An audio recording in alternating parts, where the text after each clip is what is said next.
Historia de la pedagogía, sección 51. Tercera parte, del Renacimiento a Kant. 4. La filosofía humanístico-renacentista. 26. La ciencia de la política. Maquiavelo. 27. Guisardini y Botero. 28. La nueva ciencia natural. Leonardo da Vinci. Esta es una obra de los maestros Abagnano y Bisalberti. 26. La ciencia de la política. Maquiavelo. Posteriormente a Vico y Pomponazzi, platonismo y aristotelismo siguieron debatiendo cansadamente los problemas que les eran propios. En realidad, la tarea se les había agotado. Habían logrado imponer la exigencia de percibir en los antiguos filósofos mucho más de cuanto la vieja escolástica estaba acostumbrada a ver. Fuera del campo estrictamente filosófico, el humanismo acomete otras pruebas y rinde frutos muy diversos. Lo esencial de su posición consistía, como hemos visto, en un retorno inteligente y crítico a los orígenes que fuera útil para la existencia concreta y actual de los individuos actuantes en una realidad política nueva. Cuando en tal punto de vista adopta la forma de una elaboración consciente del aprendizaje del pasado con referencia a los problemas actuales, se denomina historicismo. El historicismo es voluntad de reconocer el pasado como lo que fue. Es percepción de las fuerzas reales que juegan en los acaeceres históricos. Es generalización prudente que se esfuerza por distinguir los elementos predominantes en las situaciones reales, sin perder de vista la extrema complejidad de estas. Iniciador de un movimiento historicista así de intenso fue Nicolás Maquiavelo, 1467-1527, quien fue también fundador, sobre esas bases, de la moderna ciencia política. Aunque podría decirse todo menos que fue un observador desapasionado de los sucesos de su tiempo, supo enfocar los acontecimientos italianos con una excepcional conciencia histórica, es decir, encuadrándolos en una perspectiva amplísima y sin dejarse arrastrar por reacciones emotivas inmediatas. Advirtió claramente que el porro unum necessarium de la situación era que Italia no se quedara a la saga del resto de Europa y que encontrara el príncipe capaz de darle también a ella unidad política.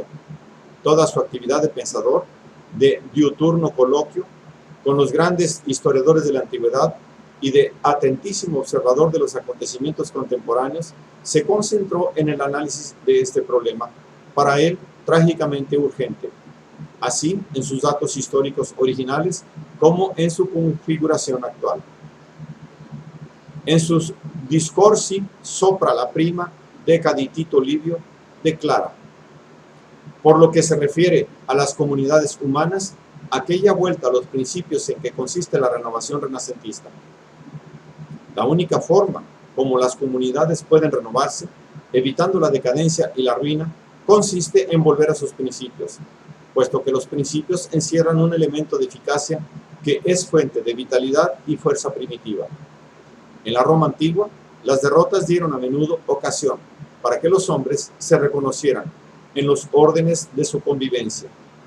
El mismo efecto tuvieron ciertas instituciones como las de los tribunos de la plebe y los censores, que exhortaban incesantemente a los ciudadanos a retornar a las virtudes originales. También la religión cristiana ha sido reportada a su principio por San Francisco y Santo Domingo, quienes, con la pobreza y la imitación de la vida de Cristo, le devolvieron su primitiva fuerza. De igual modo, la comunidad italiana, si quiere reconstruirse en su unidad y libertad, debe retornar a su historia pretérita, esto es, al ejemplo de la Roma republicana. Para ello, es indispensable, en primer término, reconocer el significado de dicha historia, redescubrirla en toda su autenticidad y sacar de ella todas las enseñanzas que encierra. Pero además es indispensable reconocer en su realidad efectiva las condiciones de hecho a partir o a través de las cuales debe efectuarse ese retorno. Maquiavelo renuncia a todo anhelo de repúblicas o principados que no se han visto ni conocido jamás en la realidad. Sin embargo, es indudable que la comunidad italiana no puede volver de golpe al sentimiento de libertad y a la disciplina que vuelven posible una república. Al político que quiera ceñirse las condiciones efectivas, le compete una tarea inmediata, la única realizable en las circunstancias históricas de la época: un príncipe reunificador y reordenador de la nación italiana. De ahí que Maquiavelo se entregue a descubrir la figura del príncipe. Es necesario que el príncipe no se extravíe voluntariamente o llevado de ignorancia por el camino en apariencia fácil, mas en verdad ruinoso, de la tiranía. Quien toma por ese sendero renuncia al honor y a la seguridad y va al encuentro de la infamia y el peligro, y es imposible que se elija si se conoce verdaderamente la historia y se sabe sacar partido de sus enseñanzas. Pero, no obstante considerar la tiranía como una traición y una degeneración de la tarea que incumbe al príncipe, o sea, imponer a la comunidad un orden civil, Maquiavelo expone con crudeza al mismo príncipe las duras exigencias de su cometido. No puede contar con la buena voluntad de los hombres, que no son de por sí ni buenos ni malos, pero pueden ser lo uno y lo otro. Por lo tanto, si el príncipe quiere llevar a buen fin sus propósitos, es necesario que haga sus cálculos en el peor de los casos, es decir, debe presuponer que todos los hombres son malos.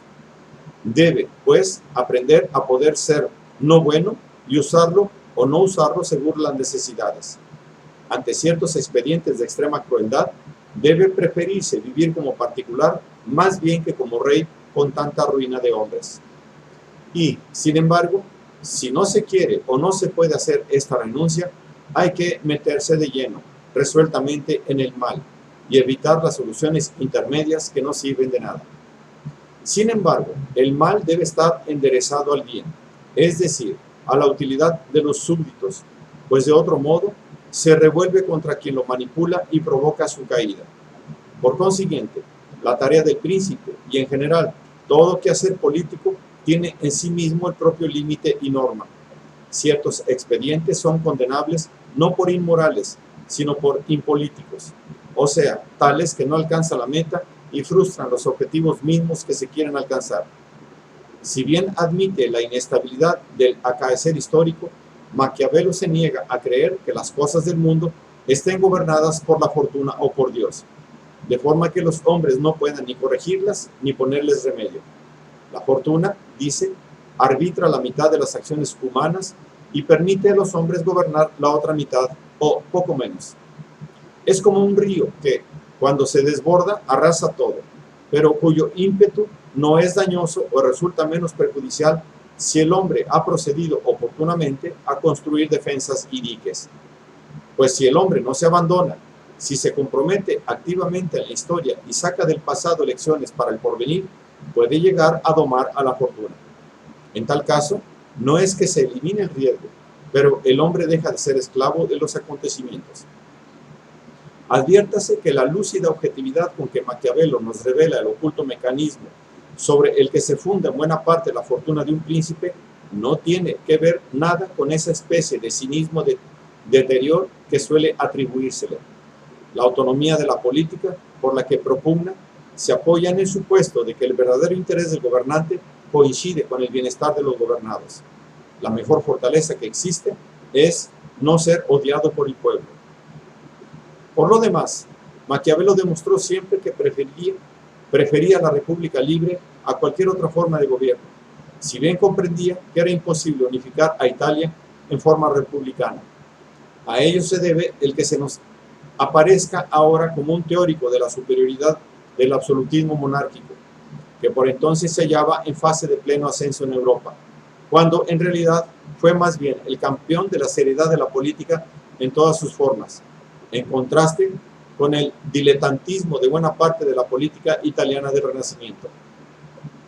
27. Guisardini y Botero. Máximas de sabiduría política son los Ricordi Politici e Civili de Francesco Guisardini, 1482-1540. Según Guisardini, un hombre no debe ser juzgado por la tarea que le ha tocado realizar, sino por el modo como la ejecuta. En efecto, si bien no elige la clase social en que ha nacido, o las vicisitudes o la suerte que le han cabido, si elige la conducta que asume dentro de su clase o en sus acaeceres o ante la suerte. Y esta conducta debe ser la base sobre la cual debe juzgársele. Su deber es valerse de la reflexión y la experiencia. Si cuando se reflexiona, se examina y se considera todo a fondo, es difícil salir adelante con bien, figurémonos cómo le va a quien se deja llevar del curso del agua. El dejarse llevar del curso del agua equivale al dejarse gobernar por la fortuna de Maquiavelo. Como Maquiavelo, Guisardini quiere que el hombre participe activamente en la realidad política a fin de corregir, aun cuando no pueda desviarlo del todo, el curso de la fortuna. Por eso, el filósofo aprecia la fe, que produce obstinación, y muy a menudo la obstinación, en un mundo expuesto a mil casos y accidentes, acaba por triunfar. Por lo que se refiere a la naturaleza humana, Guisardini considera que los hombres se inclinan naturalmente al bien, pero que su naturaleza es frágil y que por eso se apartan con facilidad de su inclinación natural. Por consiguiente, es preferible no ser confiado y tener siempre, ante quien sea, los ojos muy abiertos, si bien procurando no parecer desconfiado. Sin embargo, en política no basta la apariencia. Si un hombre no es verdaderamente bueno, tarde o temprano será desenmascarado. Solo quien sea en verdad bueno puede aparecer como tal. No hay en Guisardini la identidad entre juicio político y juicio histórico que caracteriza a Maquiavelo y vuelve magnánimo su inmisericordia realismo. Guisardini está aferrado a lo suyo particular, es decir, a su condición, a su interés personal. Odia al clero, pero le sirve. Querría verlo o sin vicios o sin autoridad.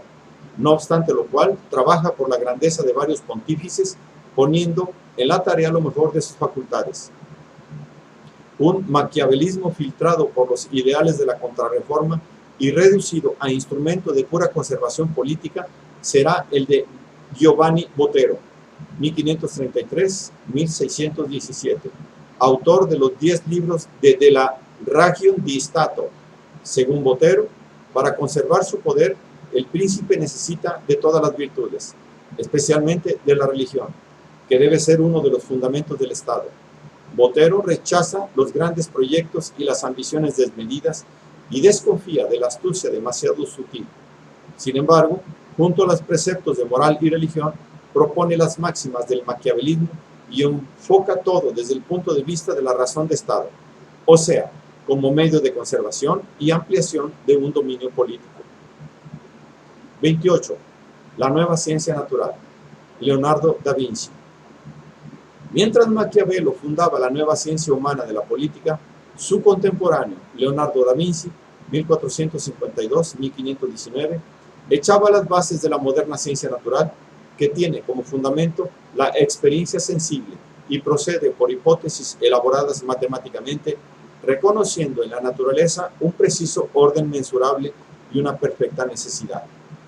Leonardo no fue más afortunado que Maquiavelo, por lo que se refiere al éxito inmediato. Reconocido como pintor sin igual y como genio versátil cual ninguno, yo no creo que nazca en el mundo hombre mayor que él, declara Benvenuto Cellini. Su misma inquietud lo empujó en 1000 direcciones diversas, lo que le hizo dejar incompletas muchas obras, y fue causa de que sus descubrimientos y su pensamiento científico permanecieran prácticamente ignorados hasta tiempos recientes, debido, entre otras razones, a que estaban contenidos en códices manuscritos de lectura a menudo difícil, escritos especularmente con la mano izquierda.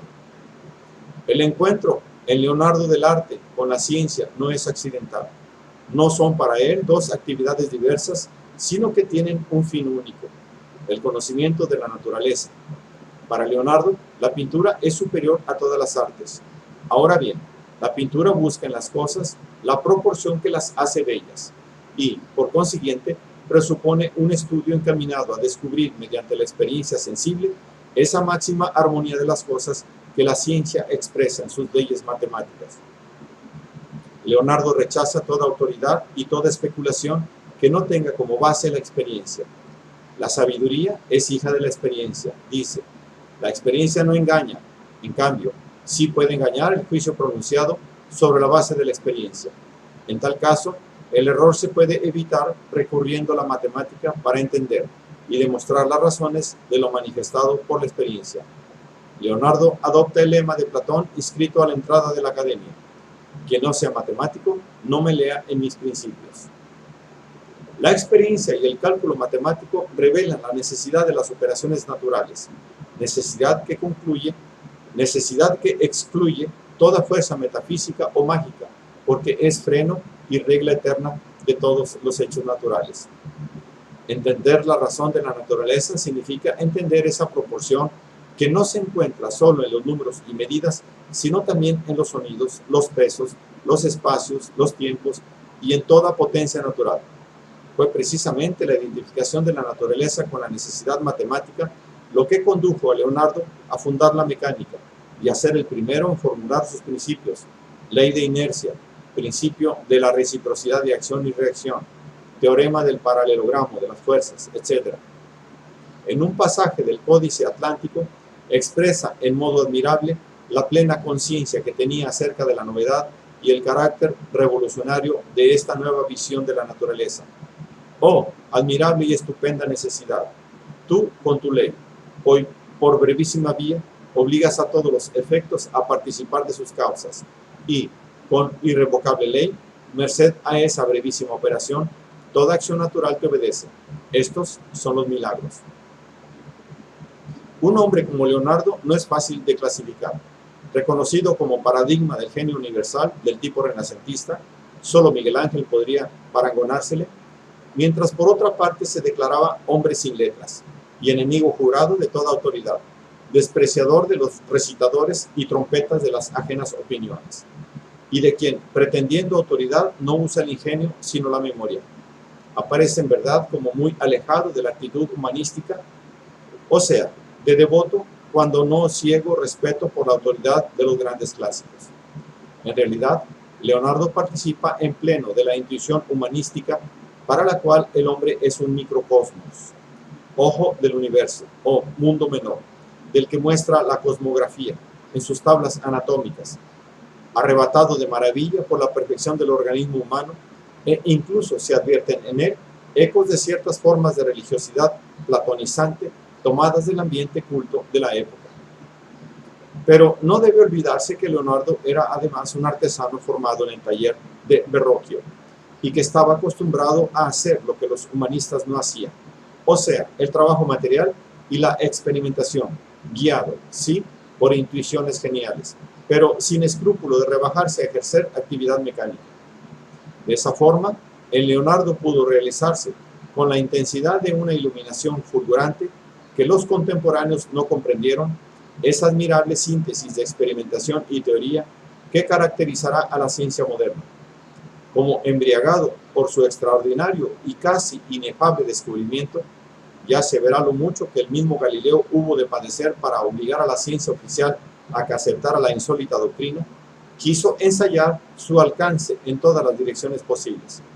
Estudió los fósiles, calculó el tiempo que el Po había tardado para colmar la zona aluvional, 200.000 años según sus cálculos, de donde la cuestión sobre la atendibilidad de la Biblia. Estudió acústica, óptica, meteorología, aerostática, aerodinámica y, por si fuera poco, zoología, botánica y anatomía. Como era de esperar, sus resultados son desordenados y fragmentarios, pues si bien intuyó la esencia del método científico moderno, no estaba en sus posibilidades realizar la metodicidad ni el lento proceder cooperativo que es indispensable para construir ciencias efectivas y maduras. En su soledad intelectual, no buscada, pero virilmente aceptada, Leonardo se dejó arrastrar un tanto por la mentalidad propia de los científicos prácticos de su tiempo, mitad magos y mitad charlatanes, que se rodeaban de misterio. No enseñes y solo tú serás excelente. 29. Otras novedades científicas. Por otra parte, sería error exagerar la excepcionalidad de Leonardo, que consiste en la universalidad de su genio y en la relativa claridad metodológica que alcanzó, y no en el hecho de que otros hombres no hayan formulado en ese mismo periodo puntos de vista que pudieran calificarse con toda justicia de científicos. El mismo Leonardo tuvo en Florencia, en la persona de Paolo Toscanelli, el insigne matemático, astrónomo, geógrafo y médico, que fue amigo del Cusano y de Cristóbal Colón, un estímulo intelectual que lo afirmó considerablemente en sus convicciones y en sus investigaciones. En anatomía y fisiología, Leonardo fue superado de ahí a poco por Andrés Vesalio, autor del primer gran tratado de anatomía, y por Miguel Servet, quien simultáneamente a Andrea Cisalpino descubrió la pequeña circulación de la sangre. Pero los progresos más rápidos se cumplirán en el campo de la astronomía, en un principio sobre todo por obra de Nicolás Copérnico, 1473-1543, quien se inspiró originalmente en las doctrinas del de Cusa y en la lectura de los antiguos textos clásicos, entre otros Cicerón y Plutarco, que se referían a las doctrinas no geocéntricas de los pitagóricos y de Aristarco de Samos. Su obra fue fundamental. De Revolutiones Orbium Celestium representa en el campo científico la definitiva destrucción de la cosmología aristotélica que había dominado todo el medioevo. Y sin embargo, Copérnico se afirma dogmáticamente su teoría, ni está en condiciones de demostrarla, experimental o matemáticamente, como harán más adelante Kepler y Galileo. Invoca un principio de simplicidad o economía que recuerda la fe de Leonardo en la brevísima vía, merced a la cual los efectos participan de la naturaleza de sus causas.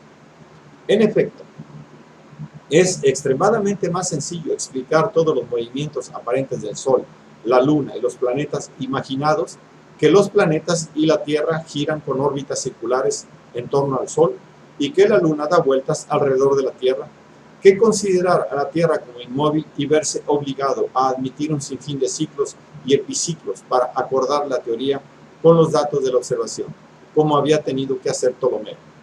Copérnico seguía creyendo en una bóveda de estrellas fijas inmensamente distantes, y se equivocaba también al considerar las órbitas como circulares más bien que como elípticas. Y sin embargo, es de su obra, a la que en un principio no favoreció el éxito, de la que parte toda la ciencia posterior, al punto de asumirla como el símbolo de la revolución del pensamiento moderno frente al escolástico,